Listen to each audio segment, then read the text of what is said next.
Hey, campers! It's your junior woodchuck counselor, Rob Hot Sauce Haynes, just imploring you one more time. Please, if you enjoy us in your ear holes each and every week, do us a favor and go on iTunes and write us a review, give us a 5-star rating or something like that, or just share, spread the good word to your friends, either by clicking the little share guy, or just telling somebody out here in Meat World. We'd appreciate it. It would do our little black hearts good. Muchas gracias.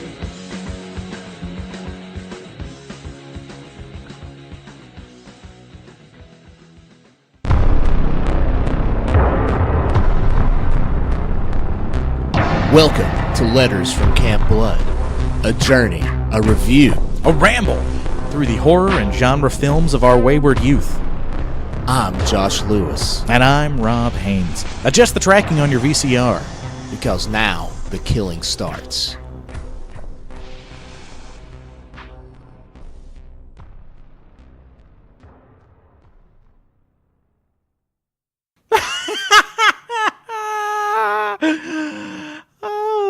Welcome back, everybody. You're listening to Letters from Camp Blood. I am your returning champion, Rob Hot Sauce Haynes. Alongside me, as always. A man that's very glad he finally watched this movie, Joshua Lewis. I'm sorry, buddy. I'd push this one on you, like Yeah, for a while. Yeah, I dug it. It's Really did? Okay, because like, I didn't feel make like any sense. Okay, well, yeah, this thing. We watched Street Trash today. Yeah. And it's one of those like kind of like mid-'80s VHS like exploitation-y type movies that I probably have not seen in a smooth decade. Like I was probably still in. The last time I actively remember watching this movie, I was in my dorm room in college, watching it on a VHS.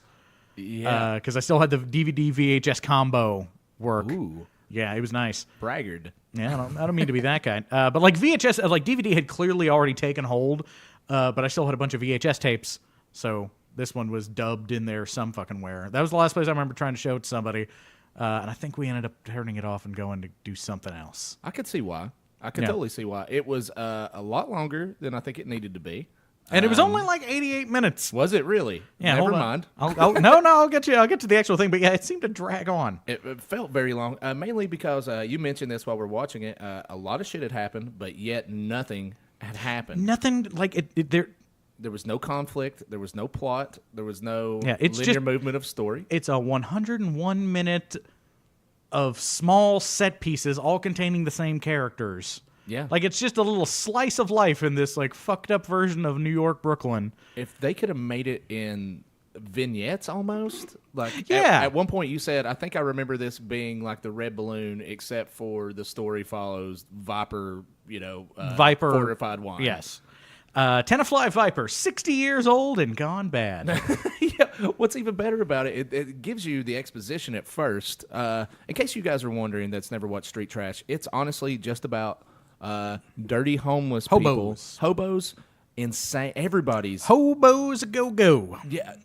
And everybody, even the people that have a proper structure for a home, is insane. Like, everybody's the worst version of everything. Yeah, I was going to say, they're not necessarily insane like crazy, but there's plenty of that. There's plenty of crazy pants, but everybody's just like a dick. Yeah, everybody's nasty to each other. Like, nobody loves each other. There's almost one love story that's broken up by what seems to be what we figured out has to be like a low-level professional wrestler, which is the Hobo King himself. Yes, the Hobo King, Action Bronson. And yeah, it's between I think a Vietnamese lady and a runaway kid that lives in a tire fortress beside an old Buick.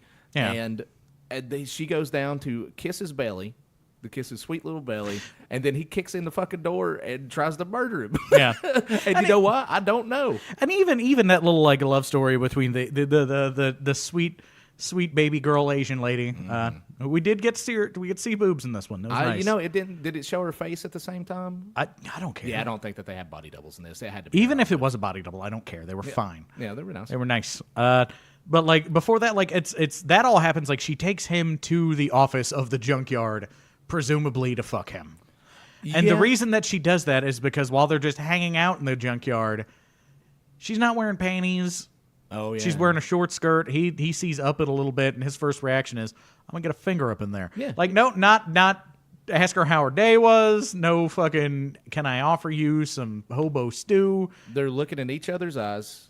He looks down, catches some fucking side wink, Yeah. and then he's like, "Here we go." And Yeah, and just he's like, fucking green reaches over. light. Yeah, yeah. So And it worked. That's the thing, is it worked. yeah, That's okay. Like this is a great time for us as a country. I think that we are moving forward as a people because of the women's revolution. Oh, okay. And all the ladies not taking shit anymore. And I'm 100% for it. Okay. But here's the thing. They were making movies like this in the 80s where the dude just go ahead and slips her the magic thumb and she's down with it. That was teaching dudes the wrong fucking thing. So, like, there's going to be, like, it's still going to be a few years before we work this out of our system. yeah. It's going to take a minute. We're going to need, like, this movie's 30, it came out in 87, so I think it's almost 32 years old. 32 years old. So we're still, like, I think we're still a good 10 years away from that being not being a problem anymore. Yeah, I think it's moving faster than you think. I hope so. I hope so. I've always been a big fan of saying, "Hey, is this okay?" Yeah, consent. Consent is a big Yeah. thing. I mean, and that was the theme of this movie is consent apparently wasn't a big thing in 87. No, nothing was. Okay, let's give a primer in case somebody does want to watch this movie. It's on Shudder, by the way. Yeah. Or you can buy it. However you want to do it. Yeah, I think Vinegar Syndrome put out a really nice fancy Blu-ray version of this a couple of years ago. I couldn't imagine watching this on Blu-ray. Oh, That's sir. got to be very odd. Actually, we watched it. We streamed it on Shudder, and the first thing I did was I remarked about how nice it looked. Yeah.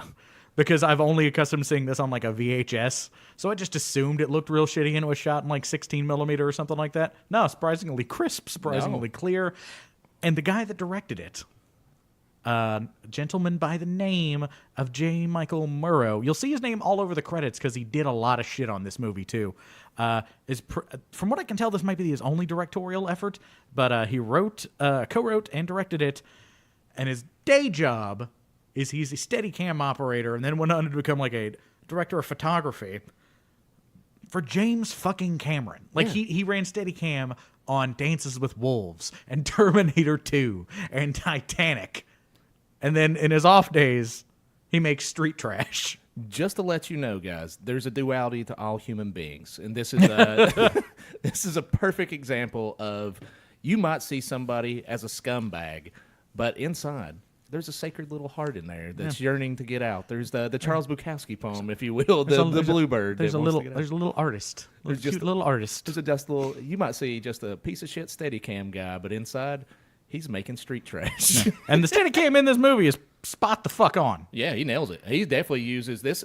I think this is almost like him just saying, "Hey, I'm better than all this bullshit commercial shit that I've been doing. I can do something, but I need a story." And somebody go, "Here you go, street trash." And he went, fuck. I've got a screenplay where they play keep away with a guy's dick. Yeah, that's a real thing. So let's that really fucking happens. And I think it was either right before or right after the dick keep away scene, you do see one of the best pieces of Steadicam that I've ever seen, where the camera actually flips like head over heels, like in a 360 shot. It's after. I'm pretty sure it's after. That's whenever he gets the liquor store owner to drink, or the liquor store owner accidentally drinks his own very poisonous, very vile fortified wine.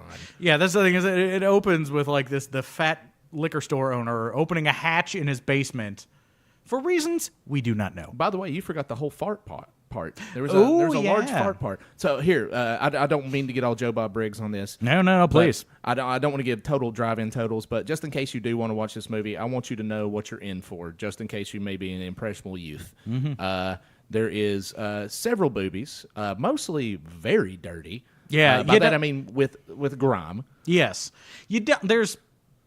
there's two pairs that I kind of wanted to see. And then there were a bunch that I could have lived without. Yeah. There's several derelict hobos. Yeah. Several derelict hobos. hobo a go-go. Yeah, and I wouldn't be surprised if most of them weren't real hobos.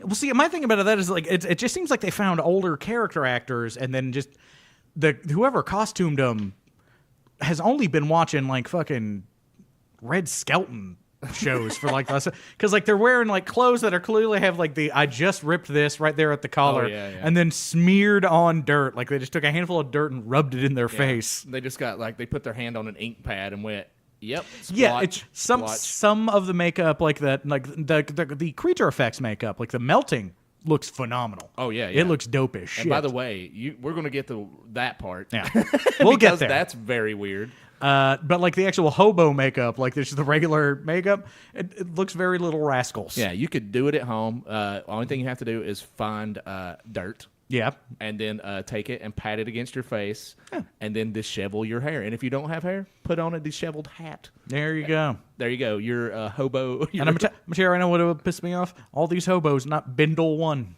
Oh, no, none. I mean, I don't even know how they keep their possessions amongst them. I don't know. And they're not pushing shopping carts usually. No. Nothing.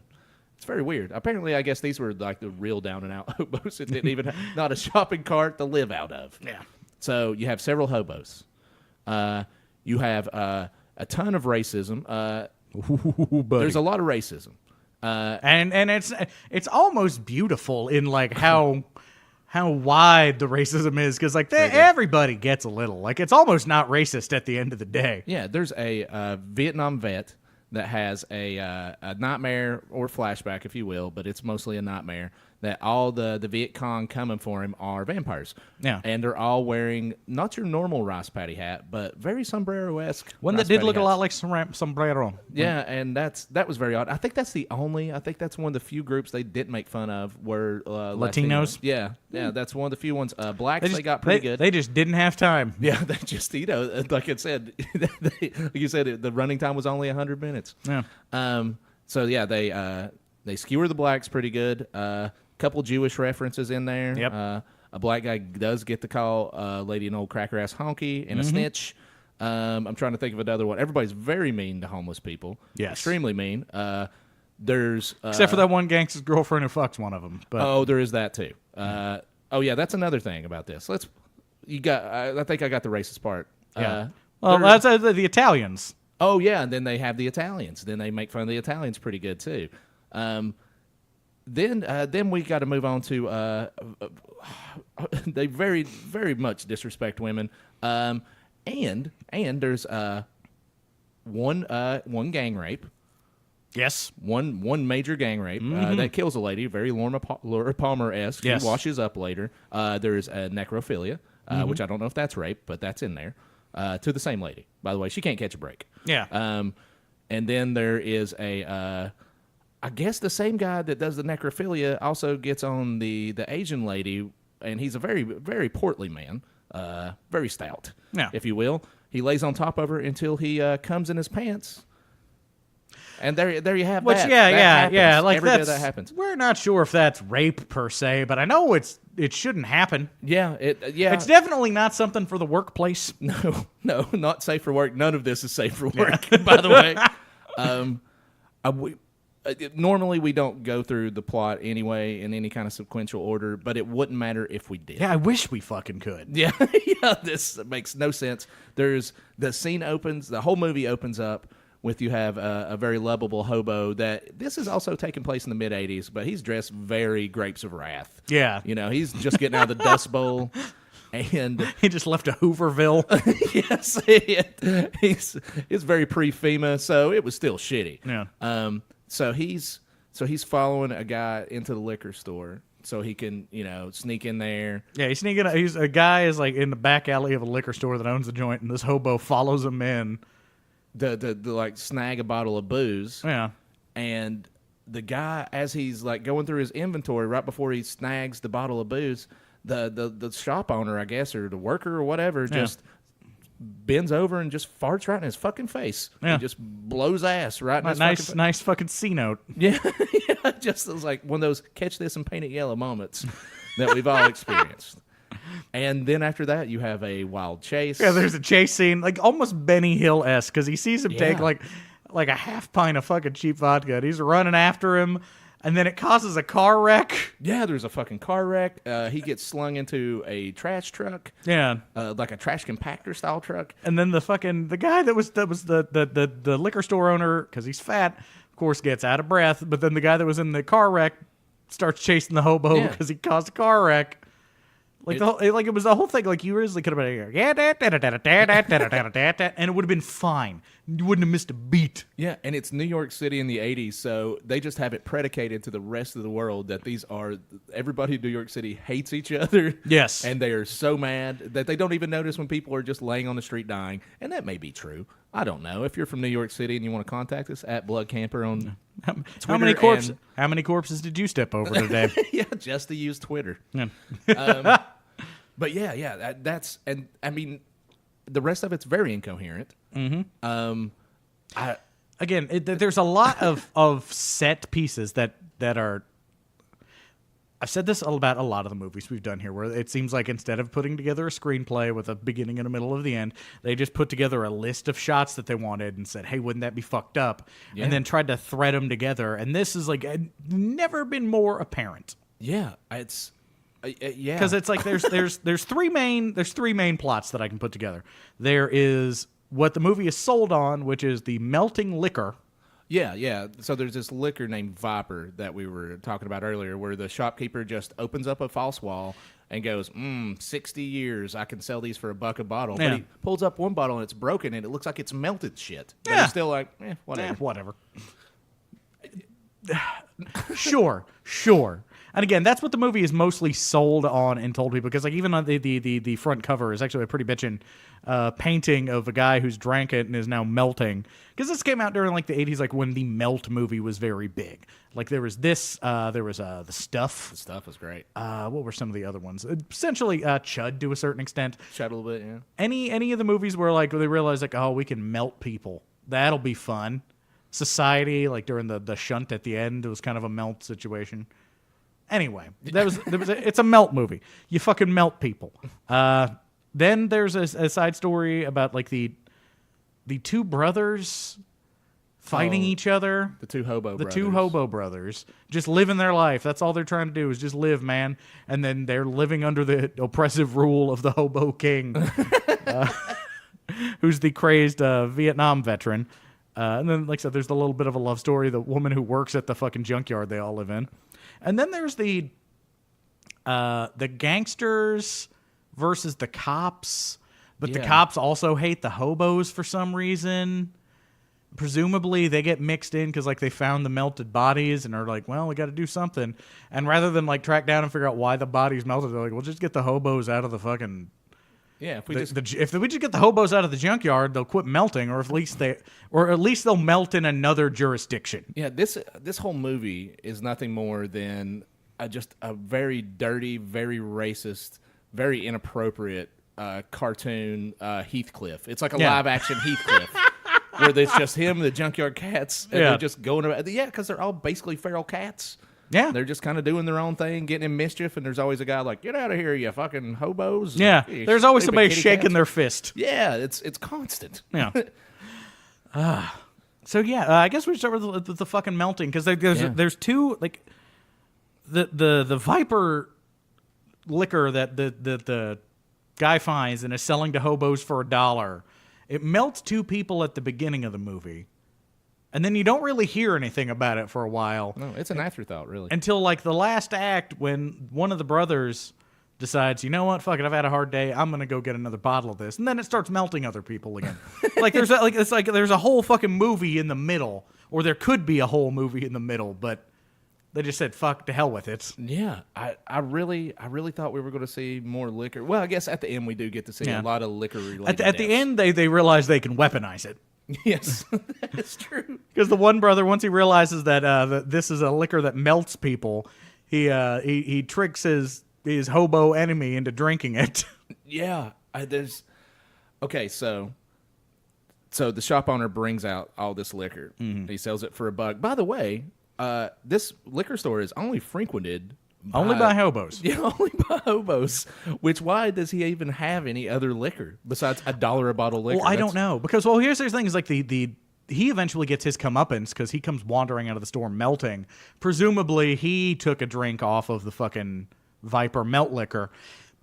But the first thing out of my head was like, you've got the whole fucking store, dude. Yeah. Why was that what you decided to drink? Yeah, and not only that, I think only one person ever smelled it before they drank it. Yeah. Because it's obviously some sort of poison, and your body would go, oh, boy, that doesn't smell like liquor at all. Yeah, but to a certain extent, I can imagine, like, if you're a hobo buying dollar melt liquor, you're not used to it smelling real great anyway. I guess you got a point. And anything, I mean, any port in a storm at that point. Yeah. Whenever Like, I mean, like, I'm not proud of this, but I went to a bar about a month ago out in the fucking sticks. Not anywhere near Nashville proper. Okay. And I don't like vodka, but they said we had vodka. They were having some kind of sale on vodka. Short version was they offered me a shot of vodka for cheap, and I was like, fuck yes, I'll have that. And the lady pulls out not even like a proper liter bar size bottle. She pulls out a handle, plastic handle of Taka Blue Top vodka, which, if you're unaware, Taka is the $2 half pint vodka. And she pours it for me. And not only is it like shitty vodka, it's like she had it down in the well next to the cooler, but it was like up against the motor or something like that. Like, it was Jesus. warm.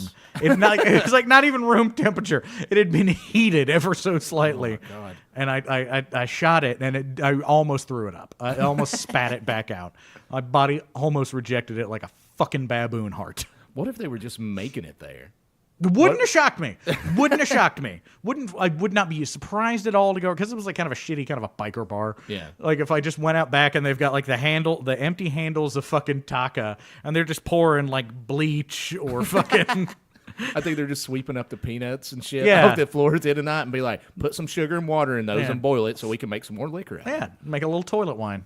Yeah, exactly. There's so many.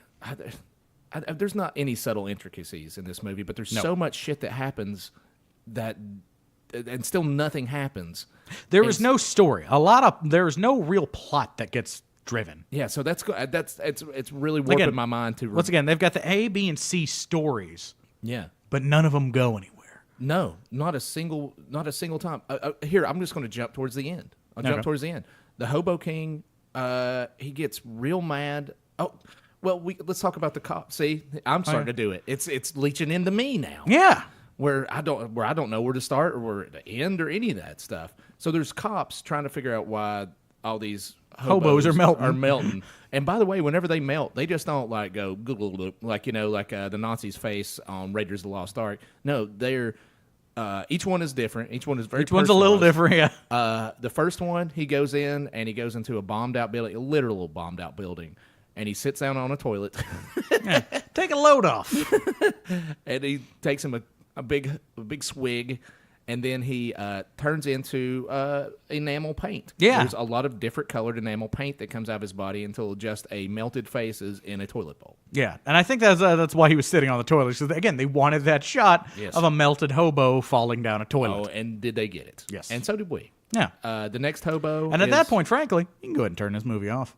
Yeah, you've got everything you need to see. Yeah, exactly. I mean, if you want to stick around, there's a titty waiting on you. But there's a titty, and there's also a severed penis keep away. Yeah, that was fun. Game. That was fun. That was pretty fun. It was very odd. Yeah. So the next hobo that gets melted, let's just go through the melts. That's the best way we can do this. The next hobo that gets melted, he is a very Red Skelton hobo because he is wearing what looks to be formal attire, used to be formal attire, but now it's pretty tattered. Yes, he's seen some shit, and he's very nice. So he goes in and deals with the shopkeeper, the liquor store shopkeeper, and which is very rude. Yeah, that's the thing. Is like, you know what? I used to work at a fucking liquor store, and sure enough, like every morning, right at 9 a.m. before opening, even before they would try to get us to like sell them shit before we were supposed to be open, waiting for us to come in, like waiting for us in the parking lot to get their medicine. Yeah, and I'm not saying like we became friends, but you got to know them, and like you weren't an asshole to them. That seems to be the owner of this particular liquor store's. The only joy he gets in life is being a dick to these hobos who are the only ones who shop at his store. Yeah. Like, why don't you just go? It's fucking New York in the 80s. Go up the street. Yeah. It's amazing how mean he is to this one hobo. Yeah. And the hobo's just like, hey, buddy, I'm just trying to make it out there. And if I can't help you with that, I don't know what I can do for you. You know, or just something very sweet. Yeah. Well, he meets his demise yes. by crawling up a fire escape, sitting down, talking to a cat. Yeah. There's a cat that came out that we later learned at the through the credits. It's named Jet. His name was Jet. So he's talking to Jet there, or fire escape cat. Yeah. And he's just like, yeah, buddy, we're going to have us a good time, ain't we? And the cat just does what a cat does, stares at you like you're fucking crazy. Yeah. And then he takes a big swig off that. Then he starts to melt into what appears to be like some sort of like pineapple, squished up pineapple. Yeah, pudding. like a fucking pudding. Yeah, he starts melting into pudding. And Because it's a fire escape, it starts falling on starts people. falling. And so you see a very predominant businessman walking through there, which why? I don't know. Because Wall Street or nothing's through there. Yeah. And it lands on him. It melts his face off where a cop's like, I can't do nothing for this guy. And they're like, well, get an ambulance. And he's like, nah. Yeah. That's melt number 2. Yeah. And that's where we meet the cop. Yeah, that's where we meet the cop that will later not melt. Yeah, which I'm not sure if the cop was supposed to be undercover, but there are 2 police officers in this movie, and the only difference you can tell between the hobos and the police officers are the cops. One of them has some handcuffs on his back pocket, and his shirt's not as dirty. Yeah. Oh, yeah, but he gets progressively more dirty and does grosser and grosser things. He becomes he becomes the fucking thing, like the cop that you want to believe is a piece of shit. Yeah, and he becomes increasingly realistic piece of shit cop. Like it's a very ACAB movie. Oh yeah. What's the next one? Then there's like almost a pure hour. Yeah. Then those you get 2 melts, and then an hour of I don't want to say nothing, but certainly no melting. Next to nothing. Yeah. You get to see a little Vietnam flashback here and there. You get to see some weird boobies here and there. Then you don't get to see the gang rape, and I'm very thankful for that. You and me both. I'm very thankful for that. But you do get to see. I guess we'll go ahead and do like the movie does. We'll jump off the melt train for a second, and we'll talk about this game of keep away with a man's severed dick. Well, but to get to there, I think we have to talk about the hobo kingdom and the hierarchy, the feudal system of the hobo. The first time you really see. And I believe his name is Bronson, but I'm going to call him Action Bronson because it's fun. The Hobo King, Action Bronson, who has he's a Vietnam vet, and I guess while he was over there, he forged himself a knife out of somebody's femur because it's got like the hip bone stuck to it and whatever. And I guess all the hobos that live in the junkyard have to pay up a vig to stay there because the brother is. There's 2 brothers. The one with the hat, the older one. Yeah, the one that looks like Dust Bowl. Yes. Dust Bowl is, and that's what we're calling him, Dust Bowl. He has gotten into some shit with the fucking Action Bronson because I guess he didn't get enough money if somebody ripped him off, he was out begging and somebody swiped his money, so he doesn't have the money to give to the fucking Hobo King. So the Hobo King is angry, smacks him about a little bit, and then tells him to go get more. And then the Hobo King himself goes out and hits the streets to do some begging, and he encounters this rich couple. Yeah, something like that. I mean, I don't want to say they're rich. They're driving an Oldsmobile, which is better than me. But and this woman, of course, all these hobos are trying to wash their windshield, and they're like, oh, get away. Yeah, just doing hobo services. Yeah, doing hobo shit. So when the big hobo, King Hobo, Action Bronson goes over to the window, the guy's like, I'll handle this. I'm a vet. He's a vet.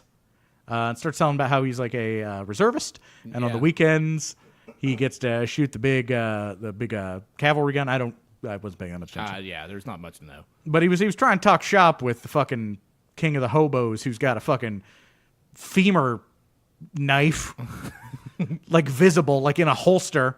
Not a guy you would ever try to converse with. This is what I'm saying. He's trying to get down on his level, and he's like, hey, man, I do this, that. Hey, why don't you go ahead and get that spot on my windshield?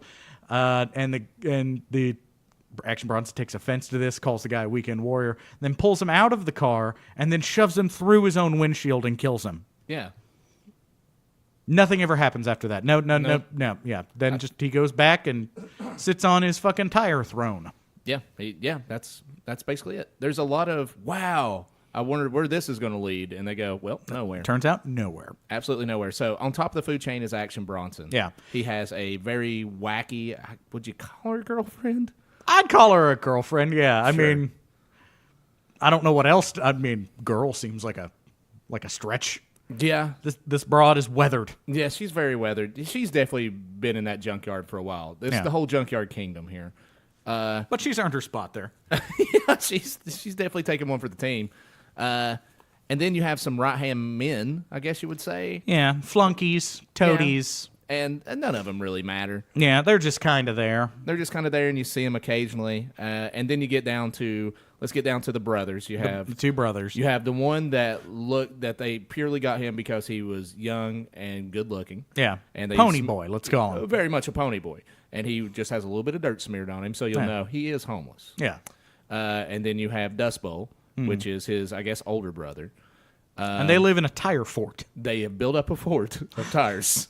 And the only way to get in and out is through an old Buick. Yeah. Like you have to go into the driver's side door. Like it's a door. Yeah, and then you climb through, and then you open up into this, wonderful imagination. No, like this.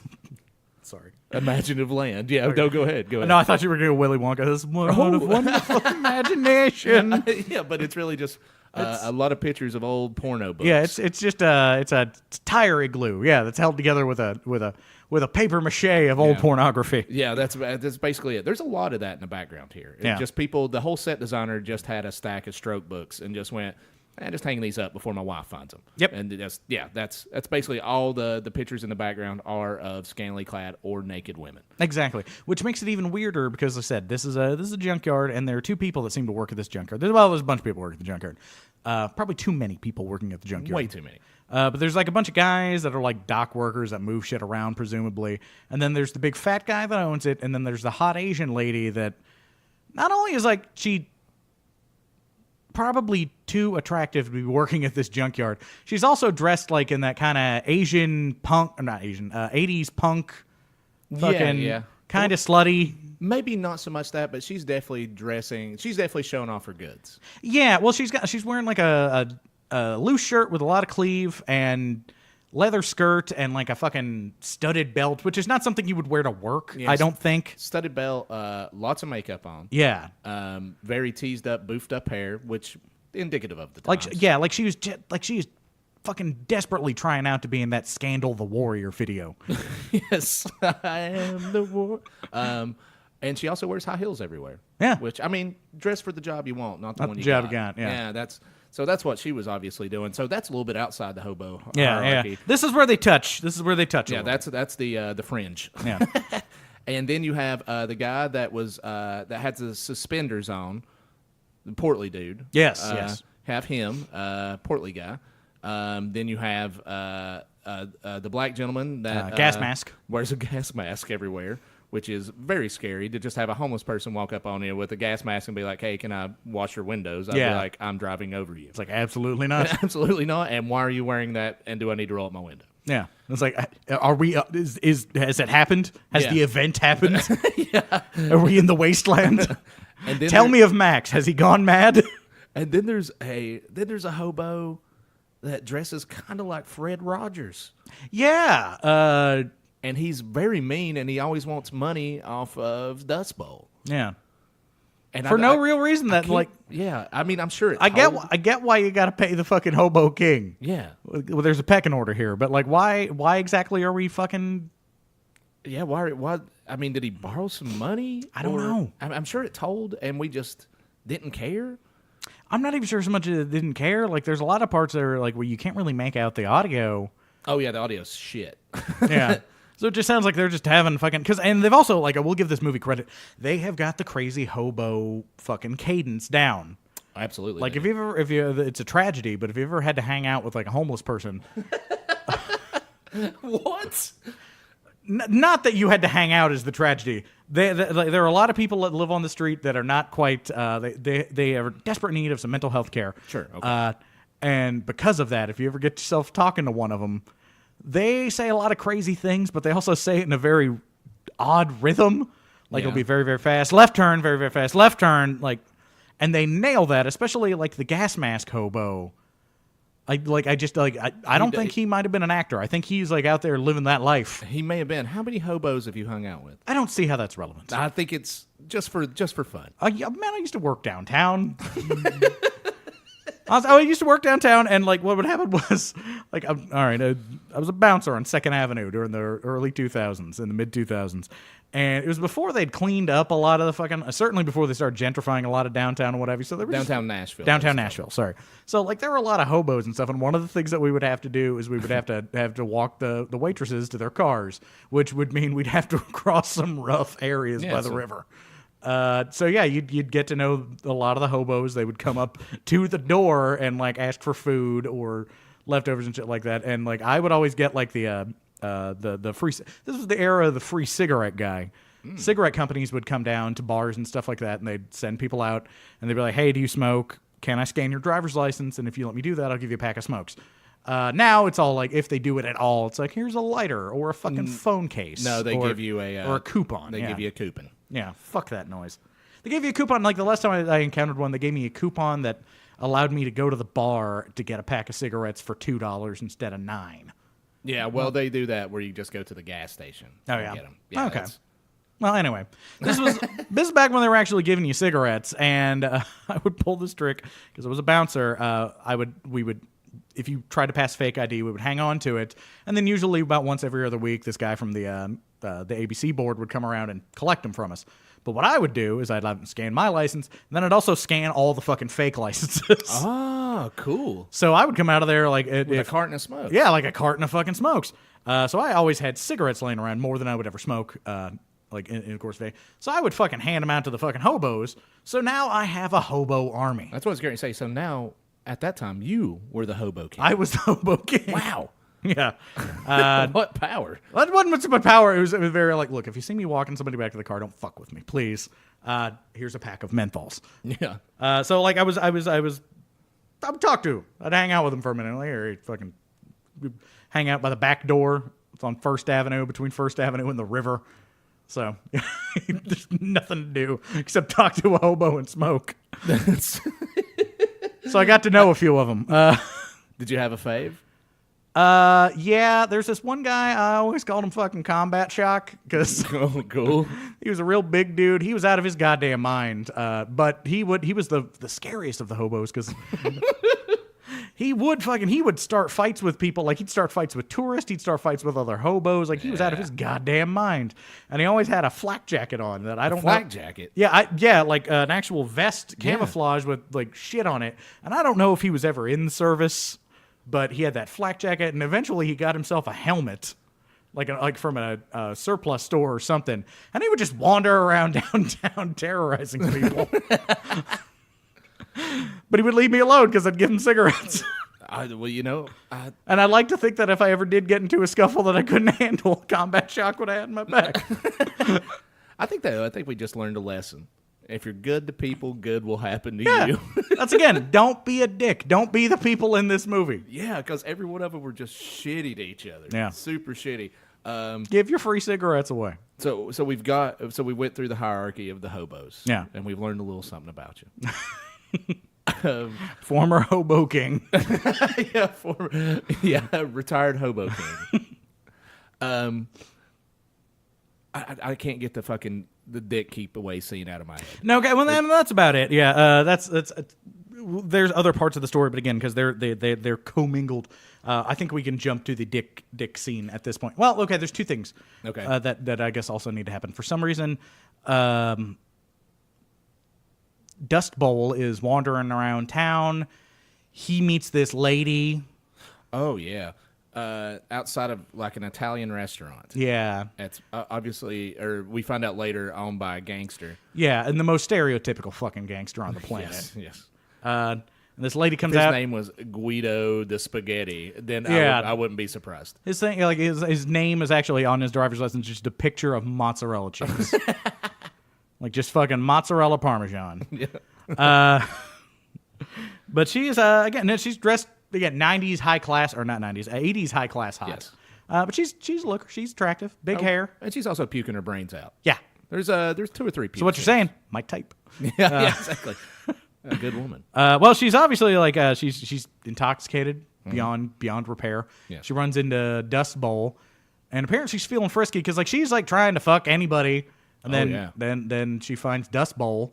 She's throwing up barely has all the puke out. He just walks over and goes, "Lady, are you okay?" And she just puts her head into his crotch and was like, "Hey, let's go I think at a somewhere." certain point she's like, says like, let's put it in it. Yeah, that's what she said. I want you to go up in me or something Yeah. like that. I want Something you real all up- classy. Yeah, I want you all up in me. And he's like, okay, I got to take you back to my tire fortress, though. Yeah. So he takes her back to the tire fortress. And again, she seems down. So like consent, big thing here. They engage in the Devil's Congress.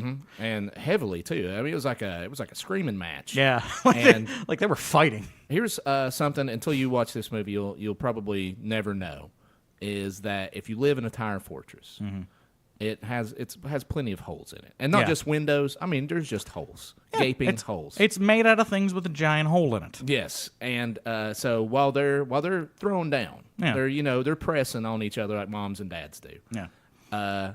All the hobos gather outside, and they're working up a lather. They are voyeurs. Yeah, and they're having a good old time. boy, they can't get enough. They are enjoying the show. Oh yeah, eyes wide open. And then whenever Dust Bowl, for lack of a better term, jazzes, and and he's done. I mean, he's literally like, "Get away from me! I don't want to be." Yeah, he does. around He you kind anymore." of runs away because I think she freaked him out because like I don't know. Yeah, I guess because she enjoyed it too much or something. I don't know. He just wanders off. Yeah, and then all the other hobos grab her and take her away. Yeah, they reach in through the walls of the tire igloo and just pull her out. Night of the Living Dead shit. Yeah. They just drag her out, and I don't want to know what happens. It cuts away, but let's. We all kind of know what happens, but let's just not even. We don't have to talk. We've already kind of talked about it. Yeah. So the next day she's washed up dead. Washed up dead, and then the guy that owns the junkyard finds her. Yeah, the guy that owns the junkyard finds her, and this is after he's already pressed up on the poor Asian secretary and came in his pants. And I mean, it was. It's kind of funny whenever a dude just comes in his pants anyway, but this was inappropriate. Very inappropriate. Like I laughed, but it was still inappropriate. He's got her on a chair that is like moving around. It's not a wheelchair, but it's a chair with wheels on it. Oh, it's a desk chair. Yeah. So like he's trying to get up in there, and she's like trying to fight him off, and there's like stupid banter and small talk, like we're not watching a rape. Yeah, yeah, exactly. Trying to take her minds off of it, I suppose. Yeah, but the only thing, thankfully, the only thing is like it doesn't seem like he knows what he's doing because they both have their pants on. If you've ever seen a dog or a cat that has been neutered, just like get around another animal that it can bang, and it's like, hey, I got this, and it doesn't know how to mount it right. Yeah. It just starts humping air. Just some weird dry humping. Very, very odd. Very, but it didn't say dry for long because he did blow a big old load in his pants. And then he's just taking his... yeah, I know. It's gross as fuck. No. It gets worse because like on his way to the fucking... he's just surveying the fucking junkyard just as one does. Looking at his side of the kingdom.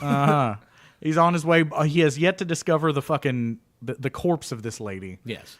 He's got this big old cum stain on the front of his fucking pants, and the junkyard dog, of course, comes up and starts licking it. Yeah, and he lets him for a minute. Yeah. Like, he lets him pretty much clean his cummy pants dry. This is, like, the most fucking offensive, like, and, like, the only reason he stops is because one of the hobos sees him and laughs at him. And then he's just muttering, and he's like, I got my fucking kids, and my fucking wife, and my fucking business, and my queer dog. I feel like it's the fucking dog's fault. It's the dog's fault that you just had... gross. Yeah. And that's whenever he looks over the side of the bank and he sees the dead lady. Yeah. And he's like, well, I'll just go down here and check it out. And while that's going on, we have two timelines going on now. This is where it gets real intricate. Dust Bowl is trying to tell the Hobo King why he ain't got his money. And there just happened to be a dude on the other side of the little, I guess, fence. Would you call it a fence? And he a barrier of some kind. A barrier of sorts. Has his dick out peeing, as we do in the wilderness. Yeah. And the Hobo King just said, I'll get you, if you don't pay me back soon. And he just reaches through a hole in the fence or the barrier, and he grabs that dude's dick and cuts it off with that fucking femur saw. And he just kind of reaches back. Like, he doesn't even look. He's just like, I know where the dick is. Yeah, it's got a great superpower. Exposed hobo genitalia. Yeah. It's his. And he cuts off this dick. There's blood everywhere. The guy that has his dick cut off, not happy about it. And you can tell they went back and overdubbed this guy's voice with a very cartoony voice, of which I'll do an impression now. Hey, they cut my dick off. Quit throwing my dick around, because he takes the dick and he throws it to another hobo. The hobo, comes out like fucking Lynn Swan of the fucking old Pittsburgh Steelers and fucking catches this fucking hog leg. It's a big old dick. It's a big dick, yeah. But for some odd reason, from the time the Hobo King has thrown it till it was caught by another hobo, the blood is all gone. So it's just a dildo. Now it's just a dry dick. It's a dry, frayed dildo. Yeah. And everybody's just out there just fucking handling this guy's dick.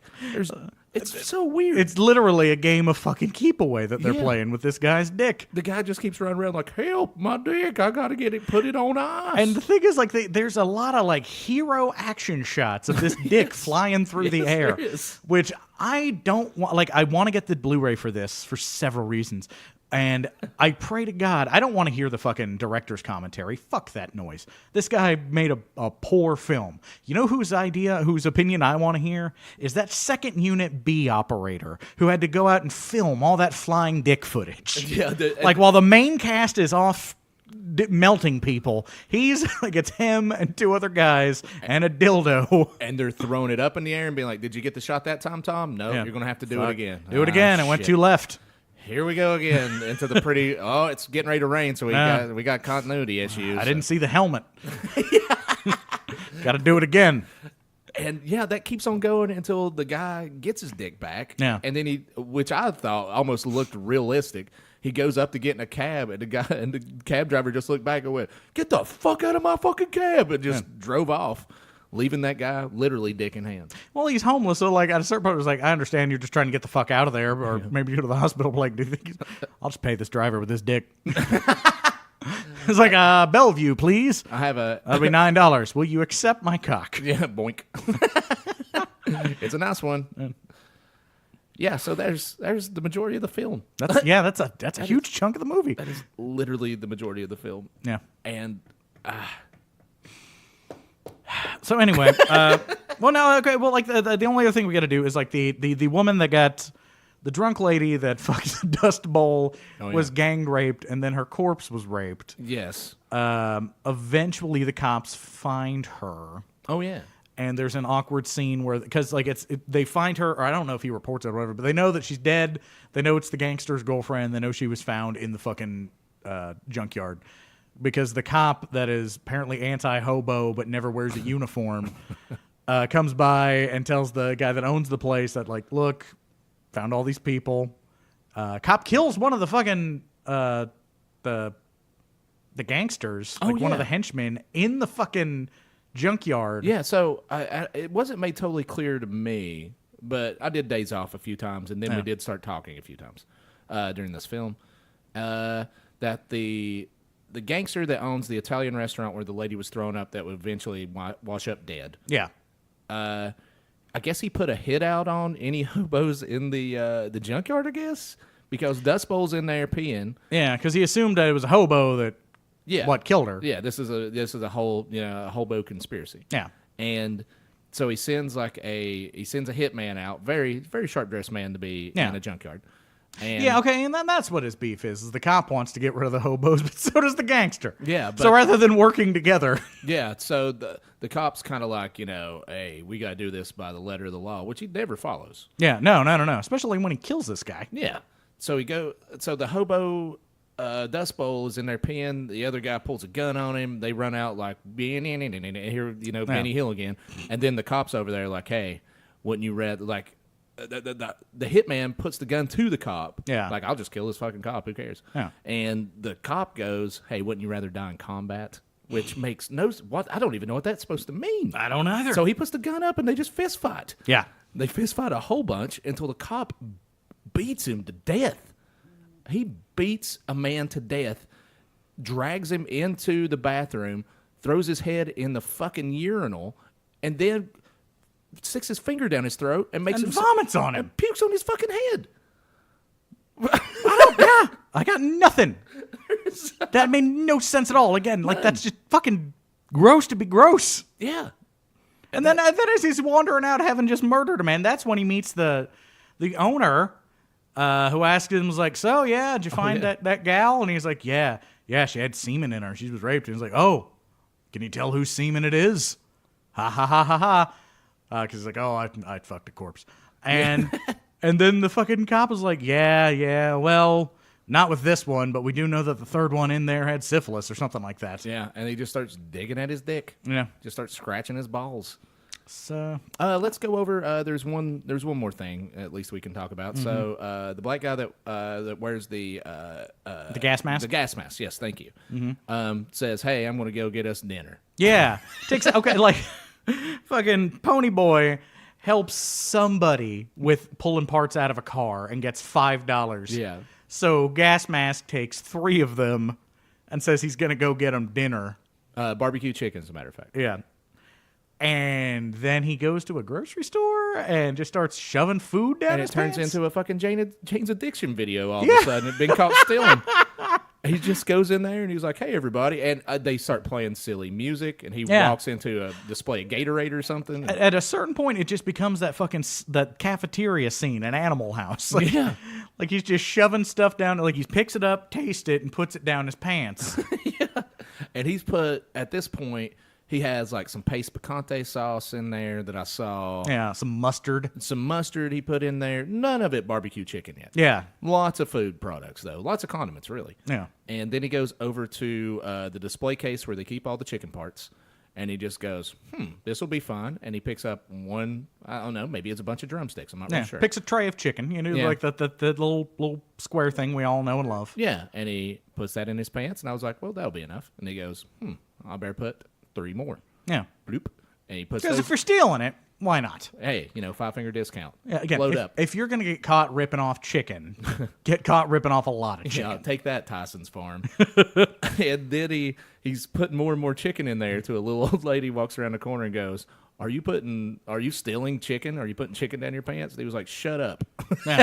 Shut up, honky bitch, or something like that. Like, he gets racial with it quick. Yeah. Oh, actually, what she says is, I saw you steal, and I'm going to go tell the manager. And he goes, shut up, you honky bitch. Yeah. And then she was like, well. And then she goes and gets the manager. Yeah, but and that's the thing is, he doesn't stop fucking stealing chicken. He's still putting chicken down his pants. He's putting all kinds of shit down his pants. He's got a lot of confidence. It's like, I'm not going to stop. By the way, we later learned that one of the packets of chicken had busted open, and they're hanging out at the bottom of his pant leg. Because you can see the bottom of his pant leg. There's a chicken leg just hanging out of his pant leg.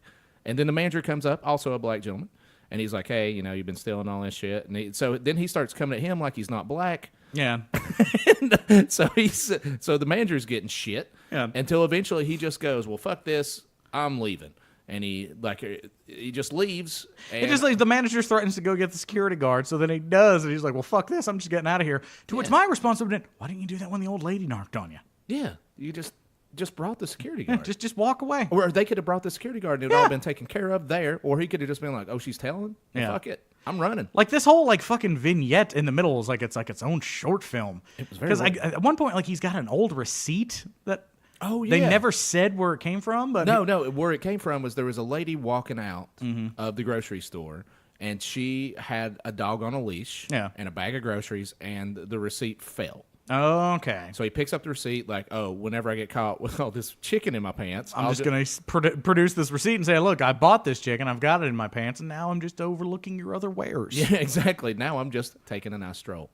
And the guy looks at the receipt and goes, oh, this is all dog food. And the guy goes, dog food? Where does it say that? And I guess it gives the illusion that he can't read. Yeah. And he goes, no, it all says dog food on it. He goes, well, I can't help what your cashiers ring up whenever I buy chicken. Whenever I buy my dick chicken. And then, and then it almost at the end of that scene, whenever he's walking down the sidewalk and there's raw chicken falling out of the bottom of his pants, it could have honestly had that circle close like on Looney Tunes. Like, and that would be the end of the movie. Yeah, that could have honestly been the end of the movie because there was a certain point of this where I was like, is nobody else going to get melted? Because that's the reason why I paid the price of admission. Yeah. That's the reason why I'm here today, is to watch hobos become melted, gooey, trying to melt some fucking hobos around here, goddammit. Yeah. I mean, fuck, man. I don't go see WrestleMania to fucking watch commercials. No. I go to watch the men get in their underpants and wrestle. I am not trying to watch a gritty HBO documentary about life on the streets. I am here to watch some hobos melt. Yeah. Who do I have to... Who do I have to fuck? Yeah. Whose dick do I have to cut off and play keep away to fucking watch these hobos melt? Which brings us to the fucking end of the movie. Yeah. Again, all that stuff happens. And by the way, even though we slightly did it out of order, I don't think it really matters. I don't even think we did it all that out of the order. Not too bad. Because again, it really does. It feels like it's just kind of slapped together. Yeah. But the fucking pot still or fucking the brother with the hat. Oh, yeah. Dust Bowl. Dust Bowl, boom. He decides he's having a rough day and he's going to go back to the fucking liquor store. Because at the beginning of the movie, like I said, it reminded me of the red balloon. And then, like, instead of following a red balloon, it just followed where Dust Bowl stole a pint of this liquor. Yeah. And then kept getting it stolen from him. And then that person got it stolen from them. And then that was the first person that got melted. Yeah. He decides to go back to the liquor store, get himself another pint. Somehow never drinks any of it and sees somebody getting melted. Also comes in there and just starts screaming and cussing the fucking shop owner again. Yeah, but that shop owner was being a dick. Yeah, he was a pretty big dick. So good for him. He encounters. I think at that point he's encountered the melting shop owner, and he's like, "Oh fuck!" All of a sudden, No. He comes in and gets it. He brings it back, and apparently somebody else at some point has gotten a pint of that too. Okay. And then the guy with the suspenders. Yeah, the fat guy. Yeah, they sit down like next a pile of trash. Like there's a pile of trash in between them. Yeah. So they can't really see each other that well, I guess. Yeah. And the fat guy just turns it up, and then he turns into the blueberry girl from Willy Wonka. And he starts inflating and then explodes. Yeah, making all kinds of very farty noises, which is pretty fun. Yeah. Well met. And as a fat man, funny. Never not funny. From the source, ladies and gentlemen. And that caused Dust Bowl to just go, whoa. So and that's when he runs into the liquor store guy. Yeah, he comes back to be like, hey, watch out. This shit's melting people and blowing up fat people. And the liquor store guy had already drank it, so he comes out, rah, and there's fucking goo and shit flying everywhere. So Dust Bowl's like, well, fuck, I'm just going to use this to kill people. Yeah, that's when he realizes it could be a weapon. So he goes and he finds Fred Rogers, and he tries to start some shit with him so that Fred Rogers will kick his ass and steal his bottle. Yes, which worked out Which he perfectly. does, yeah. Yeah. So Fred Rogers gets it, and he goes, I'm going to take me a nip. And that's whenever dude in the gas mask comes over and goes, well, fuck that. You ain't stealing my buddy's liquor because I need some liquor too. So he knocks him down. He's like, well, just don't drink the liquor. Yeah. Don't drink it. He's like, what? And then that's whenever Fred Rogers picks up like a goddamn pop. Yeah. And cracks him in the back of the head. And then there was a lot of racial stuff that we won't repeat. Yeah, we're not going to get some stuff that you can't say with that accent. Oh, boy, howdy. I mean, I can. Well, I mean, there's precedent for it, yes. There's precedent for it, but I don't want to be that guy with this accent. And then, then Fred Rogers drinks it, and he melts into a wall. Yeah. And then it's like, oh, cool. I think there's a couple other meltings that I can't remember right off the top of my head. The next one that I can think of is Pony Boy has gotten the Asian lady, like that's where they're hanging out in the fucking, then it jumps to them hanging out in the fucking tire yard. The Asian lady that works there, she's kind of looking after them. She calls them runaways and not hobos because that's what they are. She gives them food, makes sure they're taken care of, this, that, and the other. And she was just talking to the pretty boy, and that's whenever the fingering almost happened. that's when the fingering almost happened. And then you cut to her taking him in the office. Yeah. And she's fucking showing him, giving him a show. Yeah, give him a little dance and stuff. And so while that's happening, here comes another dual storyline. Yeah. Happening same time. That's whenever Hobo King's sitting up there. Oh, wait, he already beat to death a cop. So he beat to death the cop that puked on the guy with that. Who cares about that? Whatever. And so he's sitting up there just hanging out, and his crazy girlfriend that might as well be in Mad Max. Yeah. Fucking, he goes to take a big swig of this Viper stuff that melts everybody. Yeah. And she goes, well, why can't I be first, you son of a bitch? And just like cusses the fuck out of him. And that's the first time in the whole movie he just goes, well, shit. Like, solid point. You know, I have been pretty mean to you. Why don't you go ahead and enjoy? And she drinks it, and her tits melt off. But it's all enamel paint colors, all day glow. Yeah, it's like bright. they filled a latex bag with like fucking paint. Yeah, just a bunch of blue and yellow paint and shit, and that makes green. Yeah. And so it does. And she melts down, and he just takes off running. He doesn't take it well. No. He gets all angry. Yeah, he kicks in the door, and that's whenever they chase him around. Yeah, that's why I was like, again. I feel real bad for fucking Pony Boy because you're homeless. there's this beautiful Asian woman who's probably about to give you the first piece of pussy you've ever had because you're homeless. And she's literally, like I said, she was kissing on his belly like it was about to go down. Yeah, little raspberries on there. Yeah, she even said at one point, it's like, they're not going to be back for an hour, so we've got time. Yeah. So, like, he's like, I'm going to get in there and I'm going to I've got 60 minutes. Yeah, I'm going to get there. I can do it upwards of 4 times. 60 minutes, I can play the whole quarter. Yeah. Champions play all 4 quarters. That's when like the door gets kicked in and the hobo king is angry at him for some reason. Yeah, I guess we missed that part. Where he's like, I got to kill something. I think he's just filled with fucking grief. Yeah, and the rest of the hobos have fallen wayside of the Viper. Yeah. So I guess that he's just like, I got to kill somebody. And everybody else is gone or melted. And so he chases Ponyboy down until an elaborate ruse, or maybe not ruse, not even a ruse. He catches Dust Bowl, comes out to save him, and then he knocks out the Asian lady, and then there's a giant like helium tank. Yeah, well, at a certain point, like Dust Bowl throws a bottle of the stuff at the Hobo King. Oh yeah. So it doesn't full blown melt him, but it fucks up his face. Oh, it does get him pretty good. Yeah. Yeah, and I'm assuming that also makes him real mushy. Because, like, while he's chasing Dust Bowl, Ponyboy sees these CO2 tanks and sets one up and realizes if I can knock the back end off this, it's going to become a missile. Because we all know how that's exactly how things work. Exactly. And he does that, and it launches at the fucking Hobo King, who is now partially melted and ergo very mushy, and takes out not only his head, but, like, the whole, like, head, neck, breastbone socket. His whole sternum and most of of his spine. But you forgot to mention that he had Dust Bowl in the Gorilla Slam. He had him over his head. Yeah, and the full King Kong Bundy. Yes, and he was getting ready to just lay waste, I guess, until he gets his head taken off. And then he just sits there and just looks around. Mm-hmm. Just a severed head. Severed head that's just like looking around, and then the hot Asian lady comes by, and she steps over it, not wearing panties. So... Of course, the dead, severed head eyes look up and get a piece and smile. Yeah. Like, this movie was so strange. And then it fucking just cuts to street trash. Yeah, then it just goes street trash. Slam straight into the fucking credits. And then after the fucking credits, there's like... Oh, there's a good 10 minutes. Yeah, like it keeps cutting in and out of the credits, and the mobster is...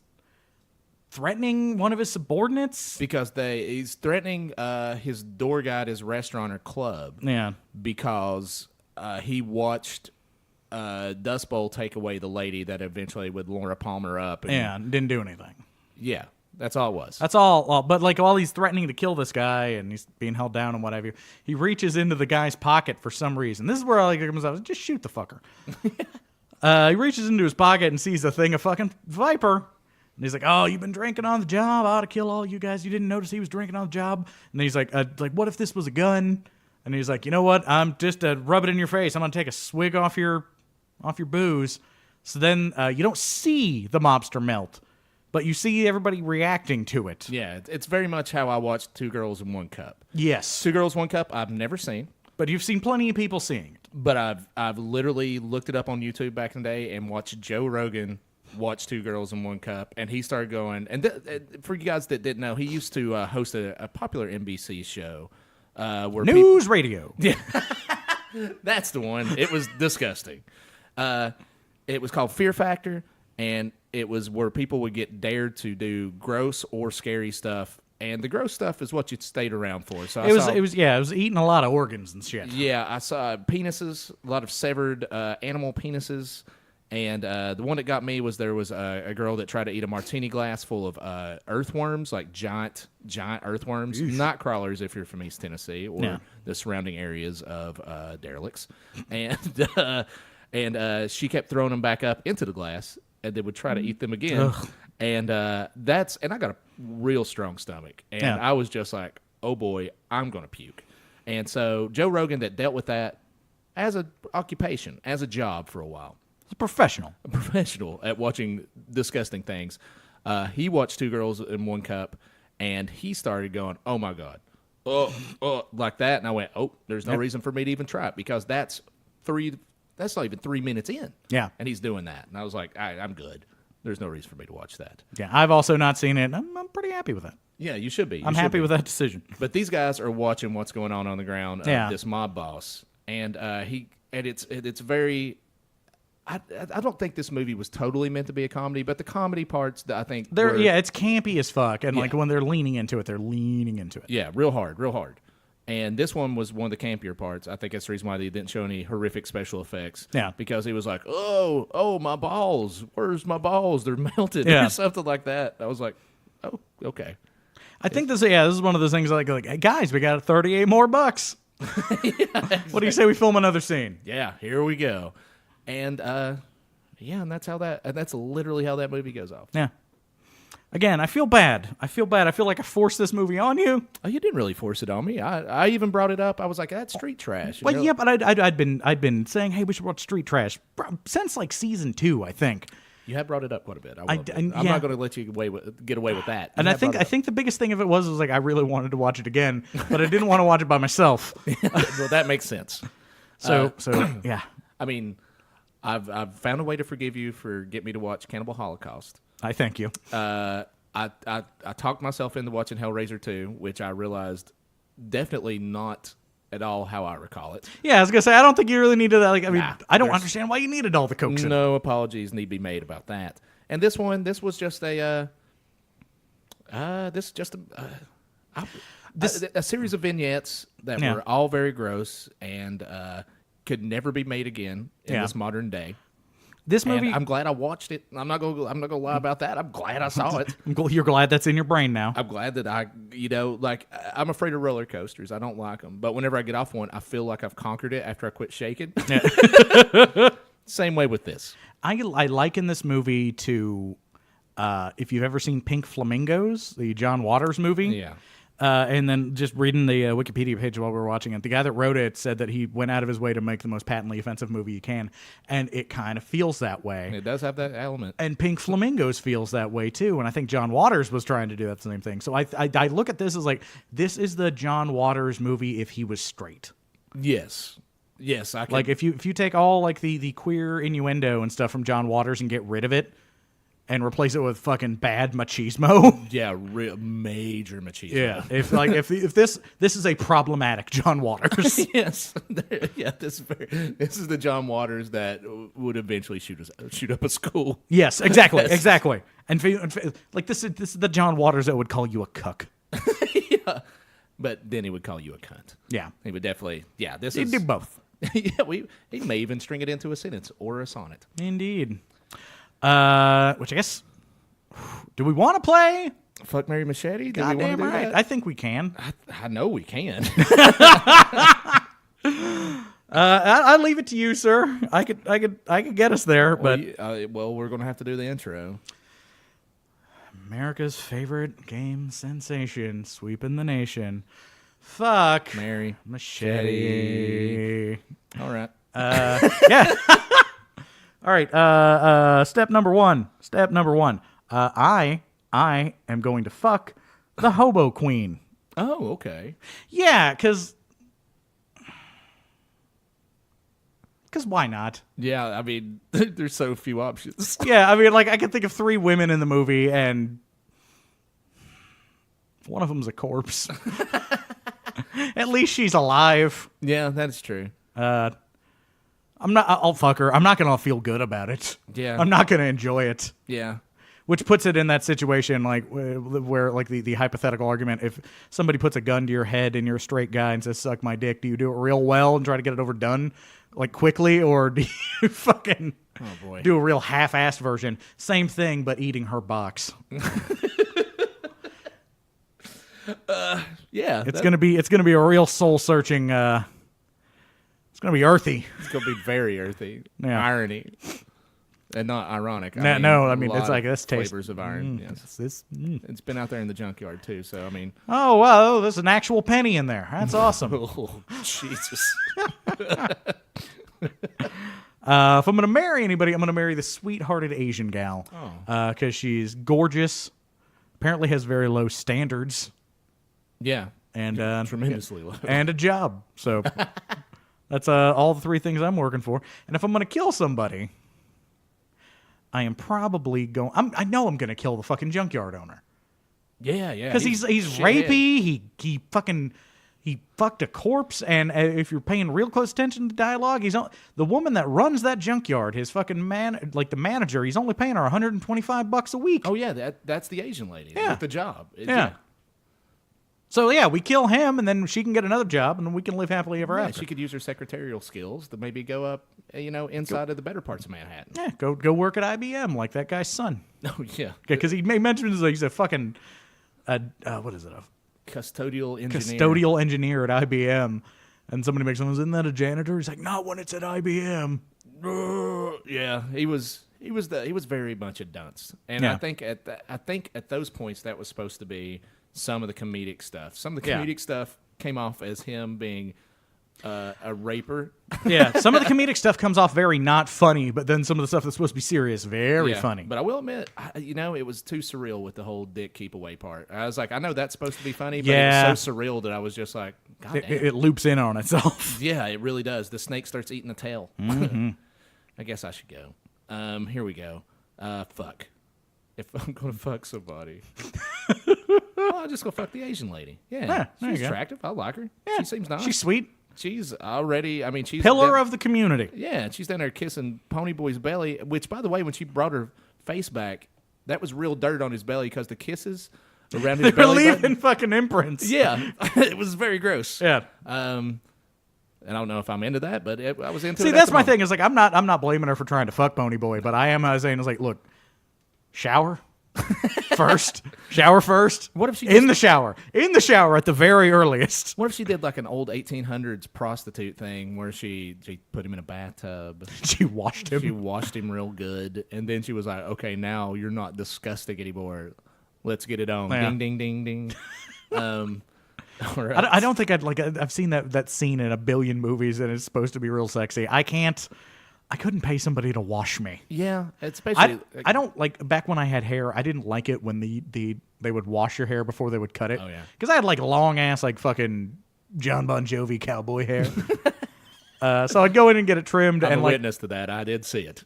On a steel horse I ride. But like there would be times I go in to get it like trimmed, and like I don't like paying people to touch me. Like I don't like getting my hair cut at all because it's like I'm paying some stranger to cut hunks off of me. It just feels weird. I don't like them rubbing all over my head. I don't like them fucking laying their tits on my elbow. Like it's all very awkward. I mean, I don't mean to sound like a creep, but I like all those things. And good for you. And good for you. It's pretty cool. That's just not how I do things. That's the reason why I keep my hair high and tight like a Marine. But there'd be times like they're like, oh, we're going to give you a shampoo right quick. And I'm like, I don't know if I'm allowed to tell them no because I question whether or not this is for my benefit or for theirs. Yeah, you could tell. I guess you could just tell anything you want to. You could just because I would wash my hair beforehand because I'm not. It seems like the polite thing to do would be to wash it yourself. Yeah, you come in clean. You brush your teeth before you go to the dentist. Yeah. Shit like that, yeah. And then they'd like go to do it again. And I'm like, oh, fuck it. I don't need this. Yeah. I don't want this. Take your fucking hands off my hair, you oh, whore. God. And like if you go to Sports Clip, they do it in that room that's all dark, and then they start like massaging your I've head. never been there before. Oh, buddy. Well, it sounds like you'd fucking love it. Well, I didn't know they took me in a dark room and washed my hair. They take you into this dark room, and they put a hot towel on your face. I like that. Oh, I do enjoy that. And then, like I said, it's dark, and they lean you back so you're like lying down, and they're washing your hair, and they advertise they're massaging your scalp and what have you. And so I was like, oh, dude, I'm gonna get a boner. It's gonna be fucking weird. Oh, that's the reason why you don't like it. You don't want to have a public boner. Yeah. I guess that's it. Yeah. I guess that's it. Okay. Well, that's more rational. Other than you don't want people, I don't want women touching me. Well, I don't women that don't want to touch me to touch me. Like I don't want. Like, that's a big one. I gotta fucking her. Yeah. Like I don't want to do that to anybody. I get it. Yeah, again, consent, big thing for me. It's a real big thing. I'd rather people come to the party that want to be at the party. Yes. Speaking of which, marriage. Yeah. I'll probably marry the lady that washed up on the place there because if I was Dust Bowl and I was walking by and I was like, hey, you need some help, and she was like, let's just go put things in me, I would go, wait a minute, are you sad? Can I take you away from this life of squalor to show you the real, somewhat better world? A whole new world. I could I don't know if I could totally do that, but I could at least ruse her into it for a little while until we get divorced. I'm gonna tell you right now. I think I know there's a secret reason why you want to marry her. All that fucking bush. Oh yeah, she did. Yeah. I forgot to mention that. There was a lot of bush in here. There was a lot of bush. There's a scene which we glossed completely over, where they round up a bunch of hookers. Oh yeah, and put them in a paddy wagon, and you just see all fucking furry. Yeah, they're all just fucking like 12 days in a sandstorm. Fucking. Yeah. It wasn't that bad. It was pretty bad, dude. It was up there, but it was indicative of the times. Yeah, it was indicative of the times, and your lady love.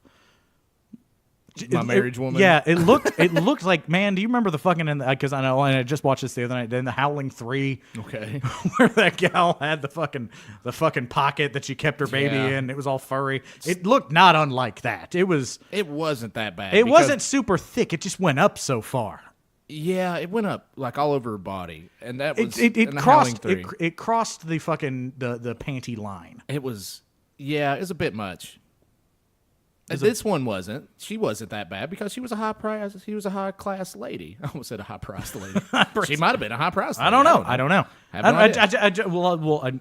And we'll never know. I was gonna say we can pull it back up. All I'm saying is it just seemed like she also kept things high and tight, if you know what I meant. Yes, and that's fine. No, I mean like fucking like she was like grazing the navel. It came up to the panty line, and that's which is a bit.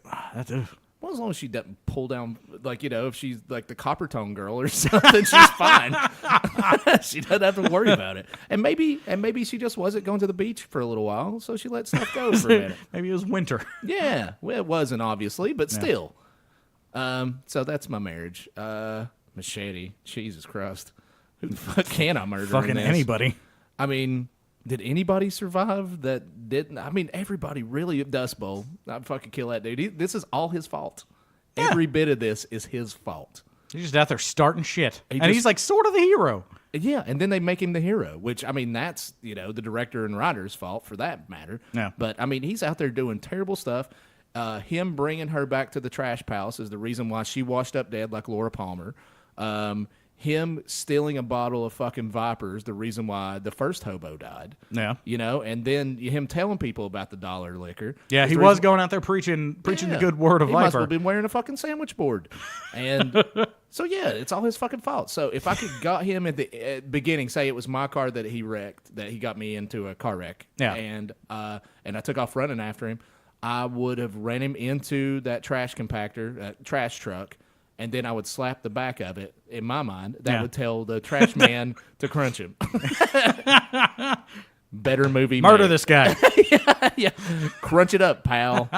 You ever seen the end of the movie version of Ninja Turtles? Let's do that. Yeah. Except way grosser. Fucking yeah, street trash, man. We did it. We did it. And so did you guys. Yeah. We may have taken a bullet for you if you didn't want to watch it. And if you do want to watch it, I'll just be honest. I'll say, fuck it, I recommend it. Yeah, that's what I was going to get to. Is like, I'd recommend it. Absolutely. I'd watch it again. It's going to be a little while. I'm not going to watch it. I mean, there's going to be some drugs involved, but. Sure. Yeah, definitely. But yeah. I mean, I could see myself in the next year or two watching it. I can't imagine it any time before that. Again, not that I tricked you or anything, but yeah, I don't think I want to watch it alone. No. I definitely want to reintroduce somebody that may be into the weirdness of it. Yeah. I would never put this on somebody that goes, I'm offended by everything. I would go, do not watch this movie. As a matter of fact, pick up your TV and throw it out the window. Yeah. It's one of those things, like I was talking to a buddy of mine about horror movies, and he's not a big horror guy, and he's like, yeah, I don't like, rattled off a bunch of more recent kind of torture porny movies. Yeah. This isn't a movie I'd offer to him. Oh, fuck no. Yeah. Oh, God, no. Like if you don't have a strong opinion on Critters 4, this is not the movie for you. No. If you just go, it's fine. Yeah. Then, yeah. If you were the type of person that went and saw like the remake of Friday the 13th in the theater and thought it was great, this isn't the movie for you. This absolutely is not. I wish I could tell you the movie it was, the person that this movie is for. Because I don't think it's totally for us. It's not necessarily 100% for us. Like I said, even though I kind of want the fucking Blu-ray. Yeah. But maybe it is for you. Maybe it is. Well, because it's put in a place like, I remember in my youth There was a little mom and pop video store that actually did not stay open very long. It was right on West Main in Johnson City, and it was the first place I ever encountered the VHS of Faces of Death. God. And obviously they would not rent it to me, but my mom rented it. And we sat around and watched it, and this was the first time... Like a family. Yeah, well, kind of. Because my dad and my sister were there, too. Yeah, we all got in there. And we were watching it, and I remember this is the first time I ever felt entitlement when I was, 10 years old. Because, I was watching it thinking, I wonder what kind of asshole actually watches something like this. Yeah. And then I realized... this kind of asshole. Nobody is watching it and masturbating kind of thing. Nobody's getting turbo into it. Yeah. But there are a lot of people out there that watch it for the spectacle of watching something fucked Absolutely. up. We kind of talked about this, if I'm not mistaken, after Cannibal Holocaust. Cannibal Holocaust, Yeah. yes. And it's where I was just like, it's sickos. I mean, Yeah. this is fucking sicko. And you're like, you just watched it and you wanted to watch it Yeah. at first. And it's I was you realize that, yeah, we might not necessarily be the sicko, but we are definitely what keeps this fucking business afloat. Absolutely. We're the voyeurs Yes. we're the voyeurs that say, hey, wouldn't it be interesting to see this? And then you see it and I go, I'm good forever on that. Yeah. and that's like a lot of exploitation cinema, how the fucking the myth of it gets built is people see it, and in Cannibal Holocaust, it's pretty fucked up, but it's not sending people into wild fits in the streets, and it should be banned and burned from the earth and what have you. But people start thinking that because the only people that have seen it as, like you said, as a voyeur, as a fucking, they were not watching it with the spirit with which it was intended. So they're going out there and it just keeps snowballing about how fucked up it is. Yeah. So street trash. Yeah. If I had watch it with your family. a star rating, I would say it is not on that spectrum. It can't, if I had a star rating, I would give it 2 thumbs up. It's yes. I can't recommend it, but should you watch it? Yes. Yeah, absolutely. You should. After you have listened to all this and you go, I think I do want to watch that, then that's on you. Yeah. That's your thing. We've gave you all you need to know to be prepared. Yeah. We just want you to make an informed decision. Exactly. That's the only reason why we do this. We used to think that we watched it or we did this because we like to watch movies as buddies, but we started realizing that we're really actually trying to help the community. Yeah. Yeah. We are the health teacher giving you condoms. Yes. And lots of them. Hey, yo. And they might have holes in them. If you like this or you don't like this, let us know. We are available at Bloodcamper on Twitter. You can send us an email at lettersfromcampblood@gmail.com. We got a Facebook group. Just go ahead and search Letters from Camp Blood. But more importantly, could you do us a huge favor? This is not for our ego. This is merely so we can work, finger bang the algorithm, and other people can find us. Do us a favor and rate, review, subscribe. Most notably, review. Apparently, the reviews are very important in both Stitcher and Apple Podcast as far as getting us up to the top of the list when people start searching for weird shit. Yeah. So you can put that you hate the show, so long as you write that you hate the show. Yeah, you just type those hateful words out and spew them at us. And we're also on YouTube now. Oh, yeah. So even though you might just only see a static picture and maybe you can't get a podcast app thing. If you're at the public library and you need to run something in the background, we There got go. you covered, buddy. Yeah. Plug in your headphones, though. You're going to get in trouble. Yeah. Yep. Just make sure you do that. But yeah, we're on there, so you can go over there. You can leave us nasty things on that, too. We're eventually going to do some live or some remote stuff. And maybe We are actually working on a live event. Yeah, live event, and we're also working on just maybe doing some video stuff for you guys that want to voyeur us being voyeurs. And then, the snake eats its tail. Once again. Ooh, that's 2 references. Yeah. Hell, we're getting metaphysical. Fucking classy as shit. We're doing well, and we hope you guys are We too. are the face of fucking cinema. You could have just stopped right there. Yeah. Cinema criticism or whatever. Oh, fuck yeah. I was trying to find a fancy word for we review shit. We're Roger and Ebert. Yeah. All at the same time in each one of us. We are both Roger, we are both Ebert, and we look like them now. Yeah, we do. We do. Rob, I've been wanting to tell you about ever since you got your jaw removed. It is creepy. But slimming. Yeah, very much so, especially in the face. Yeah.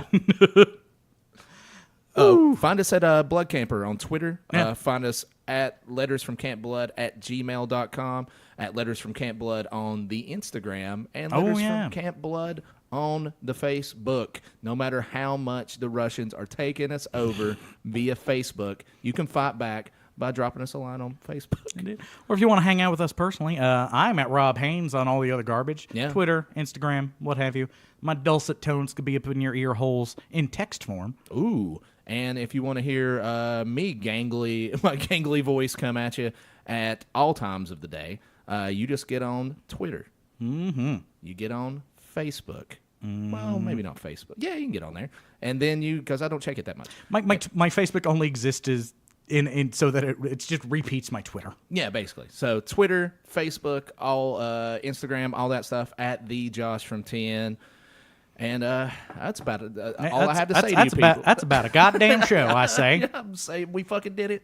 And I hope you're happy with it. And I hope we're happy with ourselves. I hope we are, at least. I'm pretty happy with me. Pretty much. Yeah. All right. I'm at least okay. Thanks, guys. Ta-ta.